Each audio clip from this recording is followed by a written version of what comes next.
রক্ষা পশুপালনে বিজ্ঞানেরই অনুসরণে উন্নতির শিখরে তোমায় এগিয়ে কে দেয়?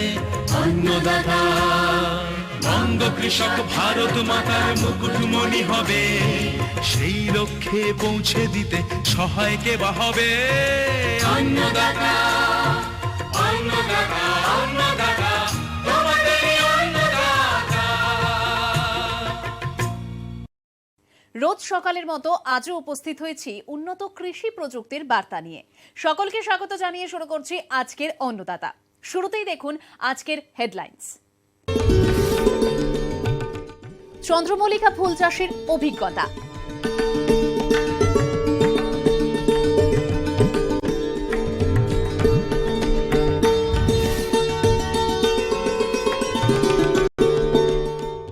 আলু চাষের উন্নত প্রযুক্তি।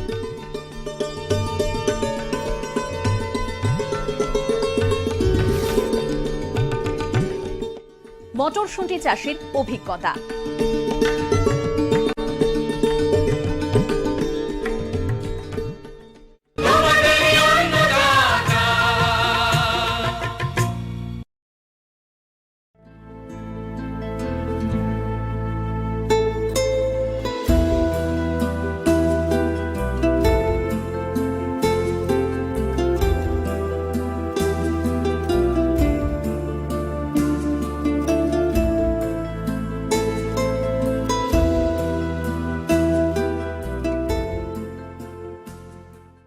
আমাদের রাজ্যের প্রধান অর্থকরী ফসলটি হলো আলু। এ রাজ্যে বেশিরভাগ আমন ধান ওঠার পরে সেই জমিতে আলু চাষ করা হয়।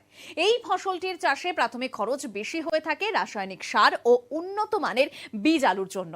আলু চাষে উন্নত প্রযুক্তি অবলম্বন না করলে স্বল্প মেয়াদী শীতে এর ভালো ফলন পাওয়া খুব কঠিন। বিজ্ঞানসম্মত প্রযুক্তিতে আলু চাষের বিষয়ে জানালেন কৃষ্ণনগর কৃষি গবেষণা খামারের কৃষি অধিকর্তা ডক্টর শান্তনু দে। রাজ্যে যে সমস্ত কৃষকরা রবি ফন্দে আলুর চাষ তৈরি করবেন তাদের সবচেয়ে প্রথমে নজর দিতে হবে যাতে তারা ভালো বীজ সংগ্রহ করতে পারেন। যে আলু চাষের ক্ষেত্রে যা উৎপাদন খরচ তার অর্ধেক খরচ হয় হচ্ছে আলু বীজ সংগ্রহ করতে। তো সেই বীজ যেন গুণমানের হয় সেইটার জন্য প্রথমেই রোগ মুক্ত নিরোগ বীজ সার্টিফাইড সিড হলে অবশ্যই দেখতে হবে যাতে আমি সার্টিফাইড বীজ যদি জোগাড় করা যায় সবচেয়ে ভালো। রোগমুক্ত বীজ গুণমানের বীজ জোগাড় করা এটা হচ্ছে প্রথম কাজ। এরপরে যে কাজগুলো চাষিদের করতে হবে সেটা হচ্ছে ধসা হচ্ছে একটা খুবই গুরুত্বপূর্ণ রোগ যেটা প্রভূত ক্ষতি করে দিতে পারে। এর জন্য প্রথমেই যেটা দরকার সেটা হচ্ছে আলু বীজকে শোধন করে লাগানো। এবং আমরা যেটা বলি যেটা আমাদের ম্যানকোজেব জলে গুলে 2.5 থেকে 3 গ্রাম প্রতি লিটার জলে গুলে ডাব্বার মধ্যে আলু বীজকে 10 মিনিট ভিজিয়ে রাখতে হবে এবং ভিজিয়ে রাখার পর ওটাকে তুলতে হবে। তুলে ছায়াতে শুকিয়ে নিয়ে এবার আলু বীজটা লাগাতে হবে। আলু বীজ চাষ করতে গেলে বা আলু চাষ করতে গেলে বীজ শোধন কিন্তু একটা আবশ্যকীয় কাজ। এরপরে যে কাজগুলো সেগুলোতে কৃষকরা করেই থাকেন, এটা নতুন করে বলার কিছু নেই। ভালো করে চাষ দিতে হবে, মাটি ঝুরঝুরে করতে হবে, যতটা সম্ভব বিঘে প্রতি আপনার 500 থেকে 1000 কেজি অবধি গোবর সার দিতে পারলে ভালো। সেই গোবর সার দিতে হবে। মাটিতে যখন গোবর সার দেবেন তার আগে ট্রাইকোডার্মা ভিরিডি সেটা আপনাকে বিঘায় 2 থেকে 2.5 কেজি গোবর সারের সাথে মিশিয়ে ভালো করে ছড়িয়ে দিন। তাহলে পরে আপনার আলুতে রোগের সংক্রমণের সম্ভাবনা অনেকটা কমে যাবে। তো এইভাবে আমরা আলুর জন্য জমিটা তৈরি করছি। জমিটা তৈরি করার পর আমরা আমাদের ক্ষেত্রে যেরকম লাগে 18 ইঞ্চি 6 ইঞ্চি দূর আমরা আলু বসাবো। আলু কিন্তু না কেটে লাগাতে পারলেই ভালো, যদিও এটা বলা যতটা সহজ বীজের দামের জন্য ততটা সম্ভব না। কিন্তু যদি আলু কেটে লাগান তাহলে এইটা সতর্কতা রাখবেন যে বটিটা দিয়ে বা যে দাঁটা দিয়ে আলুটা কাটা হচ্ছে সেইটা যেন মাঝে মাঝে পটাশিয়াম পারম্যাঙ্গানেটে শোধন করে নেওয়া হয়। তাহলে রোগ সংক্রমণের সম্ভাবনা কমে যাবে। এরকমভাবে আলুটাকে সতর্কতার সাথে জমিতে বসাবেন। এরপরে যে কাজগুলো আছে আলু চাষের ক্ষেত্রে যেমন সব চাষের ক্ষেত্রে থাকে সার প্রয়োগ, অন্তত 2 বস্তা 10-26 দেওয়ার প্রয়োজনীয়তা থাকে এবং তারপরে ইউরিয়া 2টো চাপানে দিতে হয় যে হেক্টর প্রতি 200 কেজি 150 কেজি 150 কেজি। তো এই হিসাবে করলে আমরা যে কোনো মূল সার যে কোনো সার দিয়ে কিন্তু এটাকে পূরণ করতে পারি। আমি ইউরিয়া ফসফেট পটাশ যেটাকে আমরা বলছি urea single super phosphate muriate of potash দিতে পারি, অথবা অন্য ইউরিয়া ডিএপি এবং কিছু পটাশের কম্বিনেশনে দিতে পারি, যাই দিই না কেন, এমন নয় যে 26 ছাড়া আলু চাষ হবে না, কিন্তু আমার মোট যে খাবার পরিমাণ যেটা আমি বললাম নাইট্রোজেন, ফসফেট, পটাশ, সেটা হচ্ছে হেক্টর প্রতি 200 কেজি, 150 কেজি এটা হচ্ছে আলু চাষের জন্য লাগবে। এবং আলু চাষ করতে গেলে আমি যেটা বারবারই বলছি যে সতর্ক থাকতে হবে যাতে রোগ পোকা সংক্রমণ হচ্ছে কিনা। যদি স্যাঁতস্যাঁতে আবহাওয়া হয়, বৃষ্টি হয়, তাহলে কিন্তু ধসা রোগ লাগার সম্ভাবনা বাড়বে।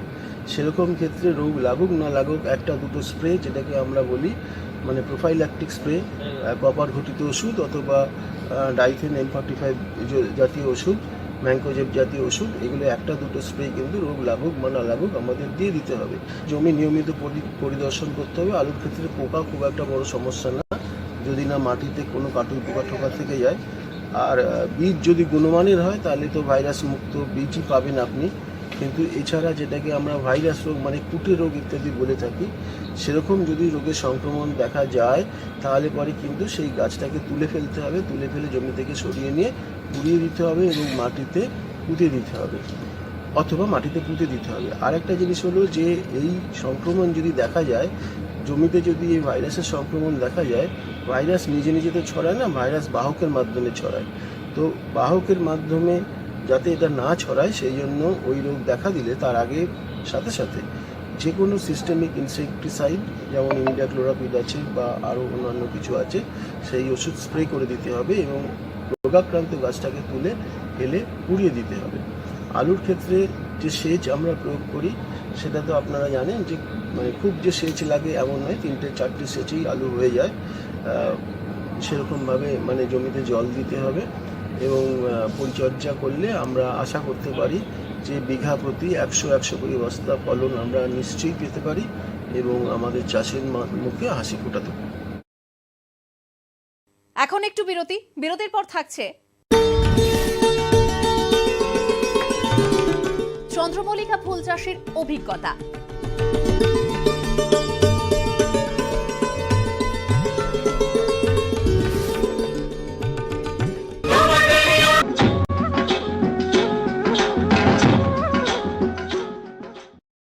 বিরতির পর ফিরে এলাম অনুষ্ঠানে।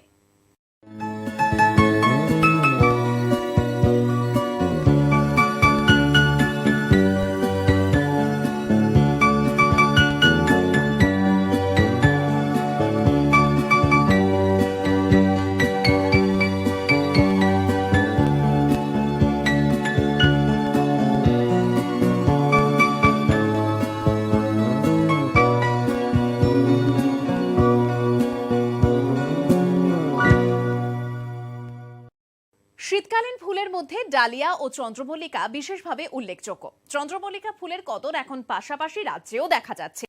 বড় জাতের চন্দ্রমল্লিকা ফুলের বাজারে বেশ ভালো চাহিদা থাকে। চন্দ্রমল্লিকার ভালো ফুল পেতে হলে সুসংহত মাধ্যমিক পরিচর্যা প্রয়োজন।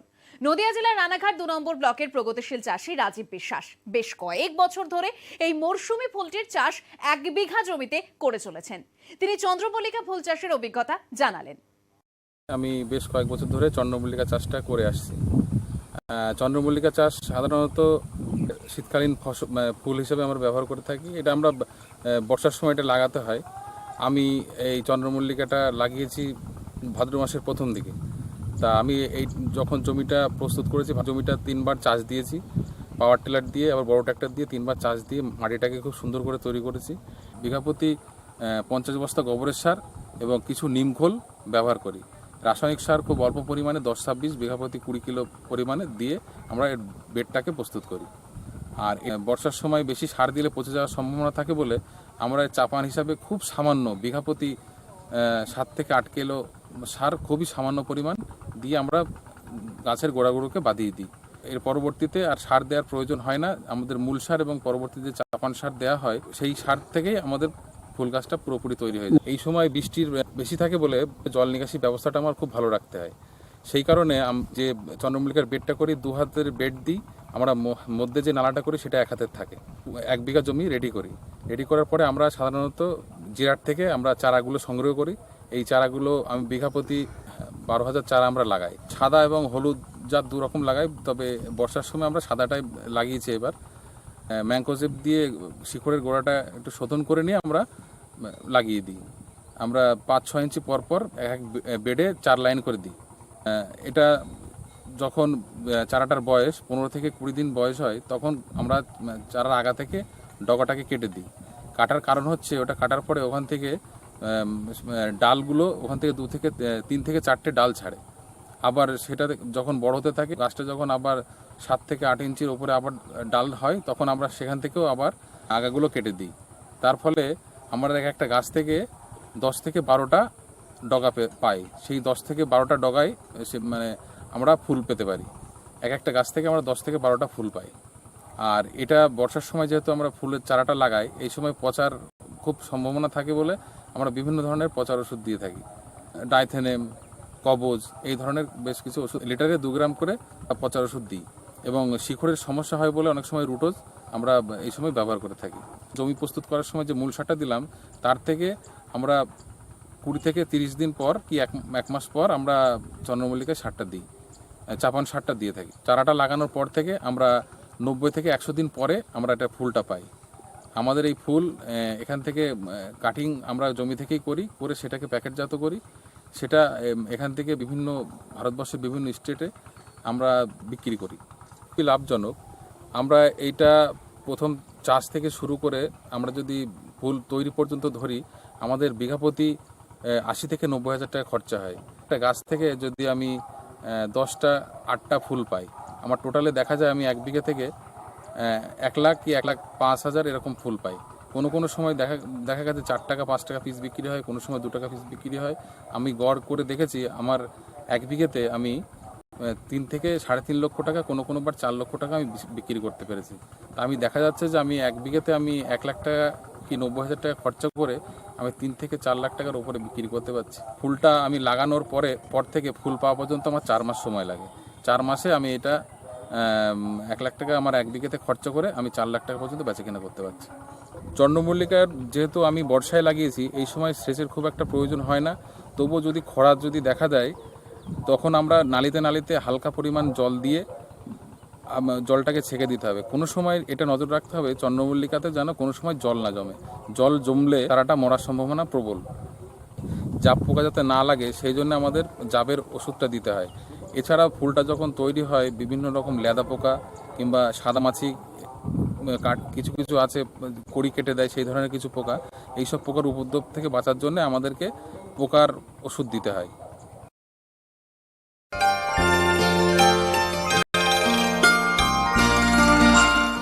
এবারে দেখুন অন্নদাতা হেল্পলাইন।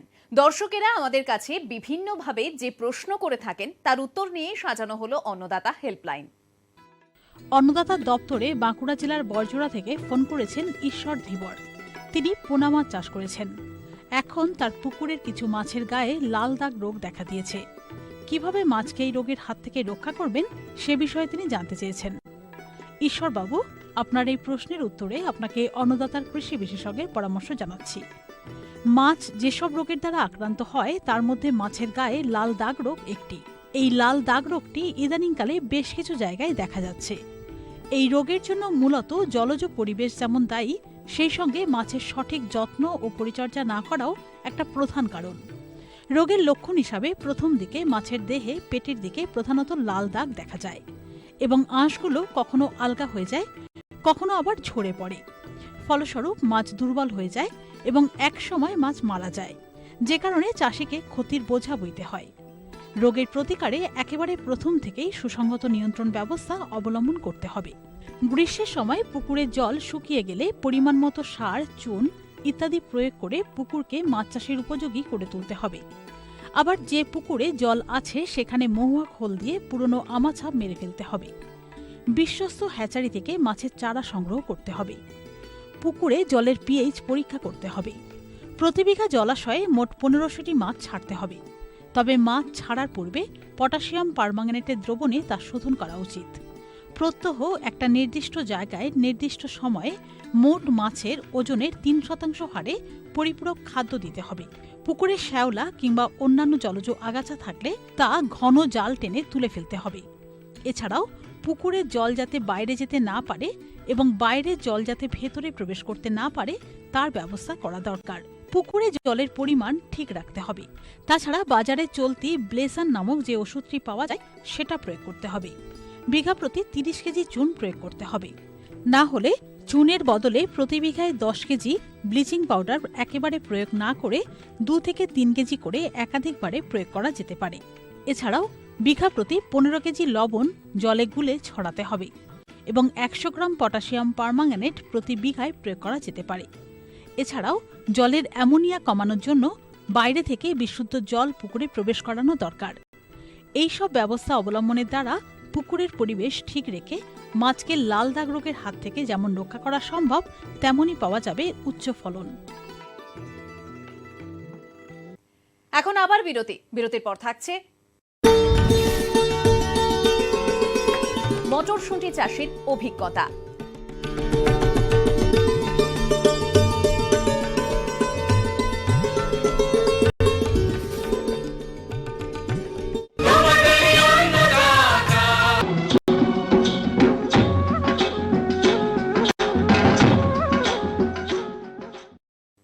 আবার ফিরে এলাম অনুষ্ঠানে।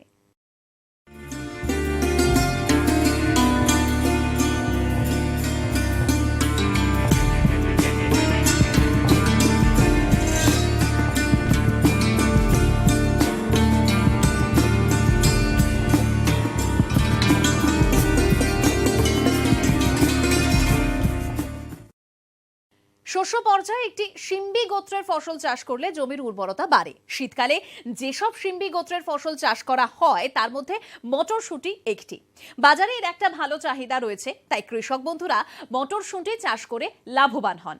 নদিয়া জেলার কৃষ্ণনগর ব্লকের প্রগতিশীল চাষী আবু বক্কর বিশ্বাস অন্যান্য বছরের মতো এবছরও মটরশুঁটির চাষে নেমেছেন। কিভাবে তিনি এই শিম্বি গোত্রের ফসলটি চাষ করছেন তা জানালেন। আমরা মটরশুঁটির বিভিন্ন রকমের জাত আছে, তার মধ্যে আমাদের এইদিকে আমরা মটরশুঁটি PSM 3 বলে যে জাতটা আছে সেটা আমরা লাগাই। শীতকালে বিভিন্ন রকমের ফসল হয়, যেমন শসা, উচ্ছে, ঝিঙে এবং মটরশুঁটি। তার মধ্যে আমি মটরশুঁটি চাষ করেছি 1 বিঘে। জমি তৈরি করার সময় আমরা 1 বিঘে জায়গায় 4 বস্তা ভার্মি কম্পোস্ট দিই। দেওয়ার পরে জমিটাকে ভালো করে ট্রাক্টর দিয়ে চাষ দিয়ে জমিটাকে তৈরি করে নিই। তৈরি করে নেওয়ার পরে 2 রকমভাবে আমাদের এইদিকে মটরশুঁটি লাগানো হয়। একটা হচ্ছে হাত নাঙলে 6 ইঞ্চি পরপর, আর একটা লাগানো হয় গরুর নাঙলে। হাত নাঙলে যদি আমরা মটরশুঁটি বুনি সেখানে 1 বিঘে জায়গায় 20 কেজি বীজ লাগে এবং একটা চারার থেকে আর একটা চারার দূরত্ব অন্তত 3 থেকে 4 ইঞ্চি আমরা রাখি। এইভাবে আমরা মটরশুঁটিটা লাগাই। লাগানোর পরে যদি আমরা হাত নাঙলে লাগাই তাহলে হাত দিয়ে মাটিগুলোকে সমান করে দিতে হয়, যেখানে যেখানে বীজ দেওয়া হয়েছে সেইগুলো সব সমান করে দিয়ে, যদি জমিতে রস থাকে তাহলে আমরা ঝাপটা বা ছিটনি বলি, যেটা যদি রস থাকে দিতে হবে না, আর যদি না থাকে তাহলে বোনার 2 দিন পরে আমরা ঝাপটা বা সেচ দিয়ে দিই। সেচ দেওয়ার মোটামুটি এক সপ্তাহ পর থেকে আমাদের মটরশুঁটির চারা অঙ্কুরিতদম হতে থাকে এবং চারা বার হতে থাকে। চারা বার হয়ে যাওয়ার পরে আমরা একটা ছত্রাকনাশক ওষুধ স্প্রে করে, তারপরে প্রথম ছাঁচের থেকে 10 থেকে 15 দিন পরে মানে শুকিয়ে গেলে তখন আমরা দ্বিতীয় ছাঁচ বা ঝাপটা দিই এবং দ্বিতীয় ছাঁচের সময় আমরা রাসায়নিক সার প্রয়োগ করি। 1 বিঘে জায়গায় মোটামুটি 20 থেকে 25 কিলো সুফলা বা 10-26 প্রয়োগ করি। 10-26 প্রয়োগ করার পরে আমরা মোটামুটি আবার দিন 15 পরে আবার দ্বিতীয় ঝাপটা দিই। এইভাবে মোটামুটি 2 থেকে 2.5 মাস পরে আমাদের মটরশুঁটি গাছগুলোই ফুল আসে। ফুল আসার পরে মটরশুঁটির জালি চলে আসে এবং যখন জালি আসে তখন এখানে পাখির খুব উৎপাত হয়। সেই জন্য আমরা যদি মনে করি মানুষ দিয়ে ঠেকাতে পারি, আর নইলে আমরা জাল পাওয়া যায়, সেই জাল 1 বিঘে জায়গায় বিছিয়ে দিই। জাল কিনে দিলে মোটামুটি 500 থেকে 600 টাকা জাল লাগে, আর যদি মানুষ রেখে দিই তাহলে 3000 টাকা খরচ হবে। তার জন্য আমরা মানুষ না রেখে জাল টাঙিয়ে দিই, তাতে আমাদের অল্প খরচে হয়ে যায়। তারপরে মোটামুটি 65-70 দিনের মাথায় আমাদের মটরশুঁটিটা পুষ্ট হয়ে যায়। তারপরে আমরা মটরশুঁটির ভালো সাইজ হওয়ার জন্য বোরন ব্যবহার করি এবং একটা অনুখাদ্য আছে, যেমন আমরা টাটা ট্যাসেল ট্রুটা ব্যবহার করি।